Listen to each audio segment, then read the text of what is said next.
আপনাদের বাড়িতে অসুস্থ রোগী আছে, তাহলে শিখে নিন আলু ছাড়া পেঁপে দিয়ে এই রান্নাটা। তাহলে মাই মমস কিচেনকে সাবস্ক্রাইব অ্যান্ড লাইক করতে হবে। অনেকেই অনেক রকমভাবে মাংস করে, কিন্তু আমি এইভাবে করি সাধারণ।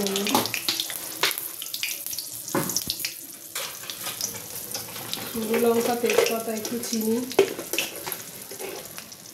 আগে দিয়ে দিলাম, একটু গরম মশলা থেতো করে দেবো, বেটে না দিয়ে একটু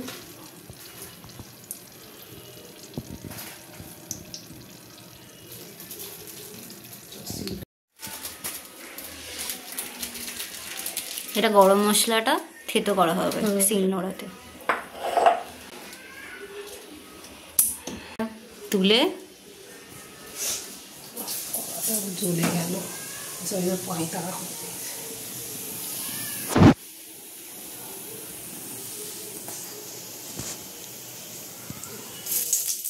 সর, আমার এইরকম অসুবিধা হচ্ছে এগুলো।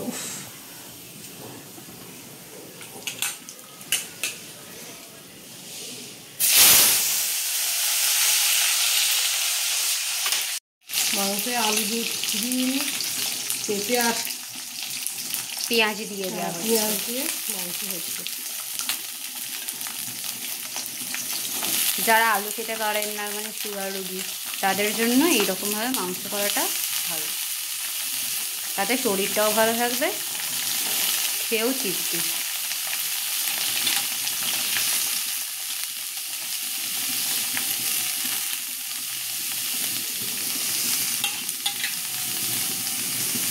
রসুন বাটাটা দিয়ে দিচ্ছি। এটা আমার মা শিলনোড়াতে থেতো করে নিয়েছিল আগে, বেটে না বেটে নিয়েছি। আর রসুনটা একটু কষা কষা হলে ভাজা।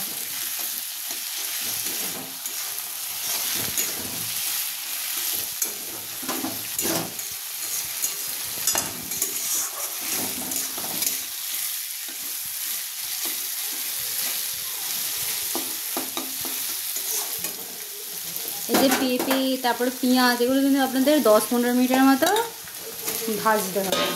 এবার মা টমেটম দিয়ে দিল।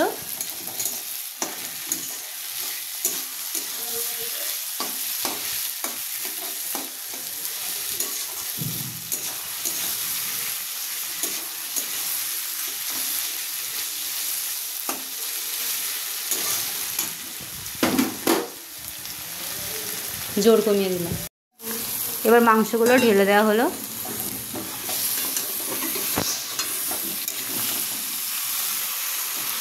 এবার একটু নাড়ানো চাড়ানো হয়ে যাবে। এখানে আমরা চিকেন দিয়ে রান্নাটা করছি, আপনারা মাটনও করতে পারেন, সবই সেম, শুধু চিকেনের জায়গায় এখানে মাটন হবে।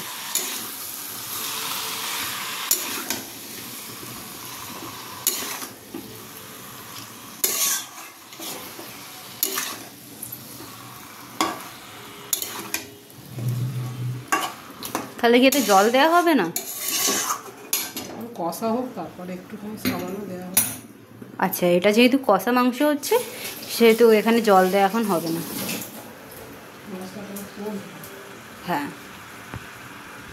জোট কমানো আছে, টক দই দেবার সময় জোট দিলে চলবে না, জোটটা কমিয়ে দিতে হবে। হ্যাঁ, এখানে আমার মা টক দই দিয়ে দিচ্ছে, আপনারা দেখতেই পেলেন। আর হ্যাঁ, অবশ্যই কিন্তু টক দইটা দেওয়ার সময় জোরটা কমিয়ে রাখতে হবে।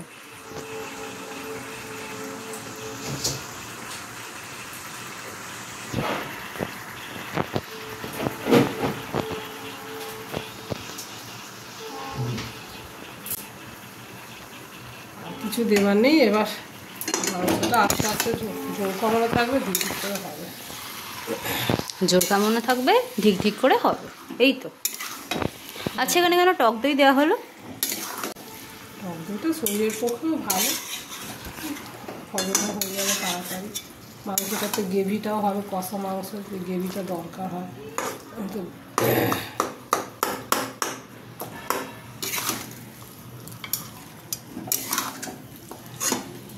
এবার কি এটা চাপা দিয়ে রাখতে হবে?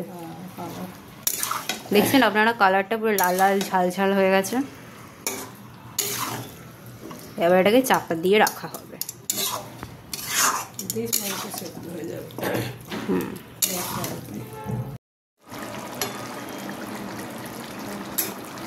কখন মা জলটা দিয়েছিল তাহলে?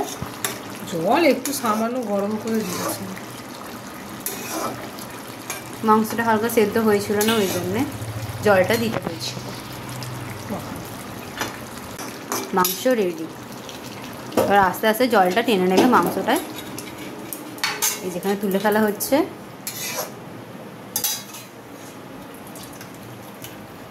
তো দেখলেন কি সহজ পদ্ধতিতে আলু ছাড়া মাংস একটা রেসিপি।